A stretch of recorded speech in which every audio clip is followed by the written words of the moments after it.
Hi hello வணக்கம் and welcome back to my channel. நம்ம வீடியோக்குள்ளே போகிறதுக்கு முன்னாடி ஒரு சின்ன இன்ட்ரோ பார்த்துடலாம். மொபைல் ஆப், அதாவது பைமோட்டுங்கிற மொபைல் ஆப் பற்றி தான் பார்க்க போகிறோம். இதில் வீட்டுக்கு தேவையான க்ராசரிஸ் எல்லாமே பர்ச்சேஸ் பண்ணிக்கலாம். இது கூகுள் ப்ளே ஆப்பில் அவைலபிளாக இருக்குது. வேணுன்றவங்க டவுன்லோட் பண்ணி யூஸ் பண்ணிக்கோங்க. வீட்டுக்கு தேவையான எல்லா க்ராசரிஸும் எல்லா பிராண்டுமே இங்கே இருக்குது. எல்லாமே கம்மியான விலையில் தரமான பொருட்கள் இங்கே கிடைக்கும். வேணுன்றவங்க பர்ச்சேஸ் பண்ணி வாங்கிக்கோங்க. Thank you. Hi friends, welcome back to my channel. இன்றைக்கி நம்ம கத்திரிக்காயில் ஒரு புதுசான டிஷ்ஷை செய்ய போகிறோம்.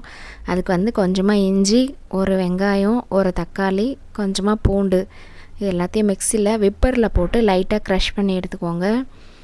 ரொம்பவும் பெருசாக இருக்கக்கூடாது, ரொம்பவும் கூழாகிடக்கூடாது. கொஞ்சம் மீடியமாக க்ரஷ் பண்ணி எடுத்துக்கோங்க. வாங்க எப்படி செய்யறதுன்ட்டு பார்க்கலாம். முதல்ல கடல மாவு கொஞ்சமாக எடுத்து வச்சுக்கோங்க. நம்ம எவ்வளோ பஜ்ஜி செய்ய போகிறோமோ அதுக்கேற்ற மாதிரி கொஞ்சம் கடல மாவு எடுத்து வச்சுக்கோங்க. அந்த கடல மாவில் தேவையான அளவு உப்பு போட்டுக்கோங்க. தேவையான அளவு சால்ட் ஆட் பண்ணதும் கொஞ்சமாக ரெட் சில்லி பவுடர் போட்டுக்கோங்க. உங்களோட காரத்துக்கு ஏற்ற மாதிரி ரெட் சில்லி பவுடர் ஆட் பண்ணிக்கோங்க. ஆல்ரெடி நம்ம அதில் ஜிஞ்சரும் கார்லிக்கும் சேர்த்துருக்கோம். அதனால் தேவையான அளவுக்கு திட்டமாக போட்டுக்கோங்க. நான் இது குழந்தைங்களுக்காக செய்கிறேன், அதனால் கொஞ்சமாக தான் ஆட் பண்ணுறேன். இப்போ நம்ம அந்த விப்பரில் போட்டு அரைச்சி வச்சுருக்கோம் இல்லைங்களா, இந்த மாதிரி பதத்தில் அரைச்சி எடுத்துக்கோங்க. கொஞ்சமாக குறைன்னு இருக்கிற மாதிரி இருக்கணும், நைஸாக பேஸ்ட் பண்ணக்கூடாது. இந்த மாதிரி அரைச்சி வச்ச விழுது எல்லாத்தையும் ஒன்றா சேர்த்து எடுத்து வச்சுக்கோங்க. இப்போது இதில் தேவையான அளவு தண்ணி ஊற்றி நம்ம பஜ்ஜி போடுற அளவுக்கு மிக்ஸ் பண்ணி எடுத்துக்கலாம்.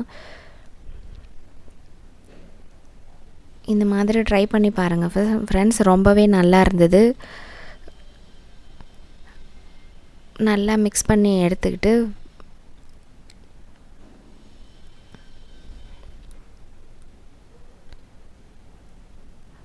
இந்த மாதிரி விப்பர் இருந்தால் அதில் போட்டு மிக்ஸ் பண்ணுங்கள்.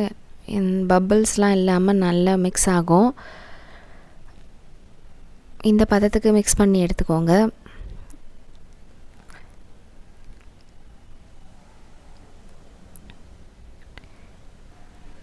உப்பு இருக்கான்ட்டு ஒரு வாட்டி டேஸ்ட் பண்ணி பார்த்துக்கோங்க. அடுத்து கத்திரிக்காவை ரவுண்டாக ஸ்லைஸாக கட் பண்ணி எடுத்துக்கோங்க. அதை ஓவல் ஷேப்பில் கட் பண்ணி எடுத்துக்கோங்க. இப்போவே கட் பண்ணி வச்சிட்டிங்கன்னா கருப்பாயிடும்ன்றதுனால நான் போடும்போது கட் பண்ணிக்கலான்னு சொல்லிவிட்டு ஓரமாக வச்சுட்டேன். நல்லா ஸ்லைஸ் பண்ணி வச்சுக்கோங்க. அடுத்து ஸ்டவ் ஆன் பண்ணி ஒரு வானலில் நல்லா ஹீட் பண்ணிவிடுங்க. ஹீட் பண்ணதுக்கப்புறமா மேலே நல்லா ஆயில் தடவிட்டு நம்ம கட் பண்ணி வச்சுருக்கிற ஓவல் ஷேப் கத்திரிக்காவை அந்த மாவில் டிப் பண்ணி தோசைக்கல் மேலே போட்டுருங்க. இது மேலே ஒரு இட்லி பாத்திரத்தோட மூடியோ இல்லை வேறு ஏதாவது ஒரு தட்டோ போட்டு நல்லா மூடி வச்சுக்கோங்க. அப்போ தான் ரெண்டு பக்கமும் நல்லா வெந்து வரும்.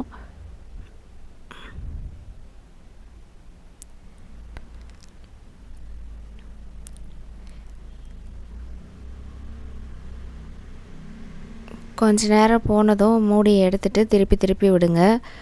அந்த மாதிரி ரெண்டு பக்கமும் திருப்பி விட்டிங்கன்னா தான் ரெண்டு பக்கமும் சமமாக வெந்திருக்கும்.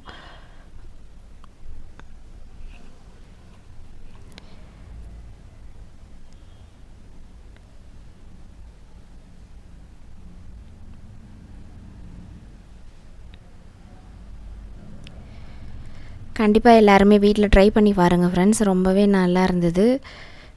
சும்மா நான் பசங்க ஏதாவது அடம்பிடிக்கிறாங்களேன்னு சொல்லிவிட்டு இந்த மாதிரி ட்ரை பண்ணி பார்த்தேன். நல்லா வந்திருந்தது. ஆயிலும் இல்லாமல் நம்ம ஈஸியாக தோசைக்கல்லே பண்ணிடலாம். கத்திரிக்காய்ன்றதுனால நல்லாவே வெந்திருந்தது. இங்கே பாருங்கள் எப்படி வெந்திருக்கு. கத்திரிக்காயும் உள்ளே நல்லா வெந்திருந்தது, அதனால் பயப்பட வேணாம், தோசைக்கல்லையே பண்ணலாம். மறுபடியும் திருப்பி போட்டதும் இன்னொரு வாட்டி மூடி வச்சிடுங்க. ரெண்டு சைடும் நல்லா வேகட்டும்.